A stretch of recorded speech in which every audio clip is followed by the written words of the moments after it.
Health টিপসে আপনাদের সবাইকে স্বাগতম জানাচ্ছি। আমাদের আজকের আলোচনার বিষয়, প্রস্রাবের সাথে বীর্য বের হওয়া কি স্বাভাবিক? প্রশ্ন, মাঝে মাঝে প্রস্রাব করার সময় বীর্যের মতো তরল পদার্থ বের হয়, এটা কি স্বাভাবিক নাকি অন্য কোনো কারণ আছে? আবার ওই সময় একটু প্রেসার দিয়ে প্রস্রাব করলে আরও একটু পরিমাণে তরল বীর্য বের হয়, এটা আসলে কেন হয়?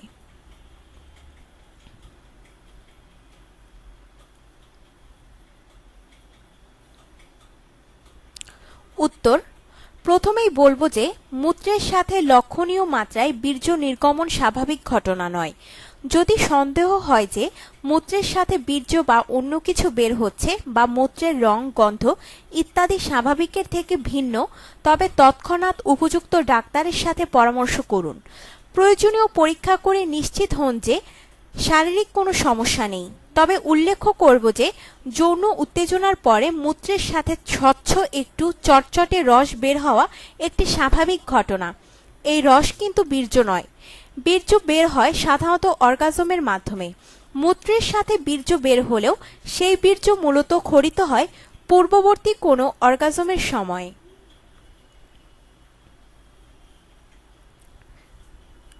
প্রস্রাবের সাথে বীর্য নির্গমনের একাধিক কারণ হতে পারে। সবথেকে সাধারণ কারণ হলো যে অনেক সময় সহবাস বা হস্তমৈথুন বা অন্য কোনো কারণে অর্গাজমের পরে স্বল্প পরিমাণে বীর্য মূত্রনালীতে থেকে যায়, যা পরবর্তীতে মূত্রত্যাগের সময় বেরিয়ে আসতে পারে। কিন্তু এই পদ্ধতিতে মূত্রের সাথে যে পরিমাণ বীর্য নির্গত হয় তা সাধারণত এতই অল্প যে সেটা আলাদা করে বোঝা নাও যেতে পারে। তবে এইভাবে বীর্য নির্গমন কোনো চিন্তার কারণ নয়।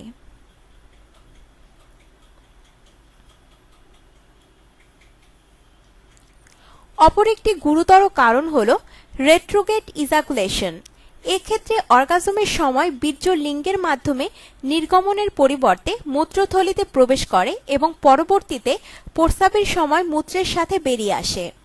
সাধারণত মূত্রথলির স্ফিংক্টার পেশি অর্গাজমের সময় সংকুচিত হয়ে বীর্যকে মূত্রথলিতে প্রবেশ করতে দেয় না।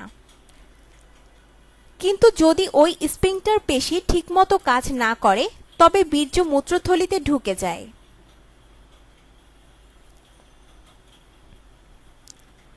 রেট্রোগ্রেড ইজাকুলেশন পুরুষদের বন্ধ্যাত্বের একটি সম্ভাব্য কারণ, তবে কিছু কিছু ক্ষেত্রে উপযুক্ত চিকিৎসায় এর নিরাময় সম্ভব। প্রস্রাবের সময় বীর্য বের হবার আরেকটি সম্ভাব্য কারণ হল প্রোস্টেট গ্রন্থির সমস্যা।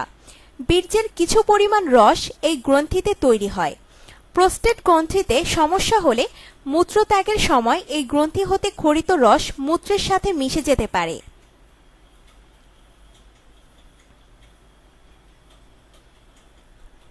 তবে কারণ যাই হোক না কেন, যদি সন্দেহ হয় যে মূত্রের সাথে অস্বাভাবিক কিছু বের হচ্ছে তবে ডাক্তারের পরামর্শ অবশ্যই নেওয়া উচিত।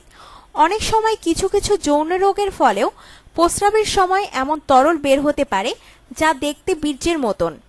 অতএব পরীক্ষা করে এটা নিশ্চিত হওয়া প্রয়োজন যে যেটা বের হচ্ছে তা সত্যি বীর্য না অন্য কিছু, যাতে প্রয়োজনীয় ব্যবস্থা নেওয়া যায়। ভালো থাকুন।